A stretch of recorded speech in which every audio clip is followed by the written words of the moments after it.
Se ni upirala, ker je bila izsledena na begu, nedaleč stran od ustanove. Med opravljanjem kraja ogleda pa je bil zavarovan tudi nož. Če lahko povem, imamo zasežen tudi telefon, elektronsko napravo, tudi tu pričakujem, da bo mogoče se kaj pojasnilo, razjasnilo. Z dijakom do danes dejansko nismo imeli nobenih težav v tem smislu. Trenutka ni bilo potrebe oziroma niti ne vem, če bi varnostnik lahko, glede na to, da se je pač dogajalo v prvem nadstropju, karkoli posledoval. O samem motivu je preuranjeno govoriti, ker nimamo še vseh zbranih obvestil pa dokazov. Mladoletniki so kazensko odgovorni od 14. leta naprej.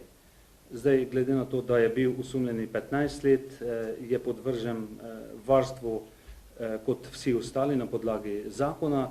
Zdaj, ukrepi so različni strani sodišča, to bo mogoče sodišče pojasnilo, vemo pa, da lahko izreče ukrep, prepoved, prevzgojni dom in te stvari.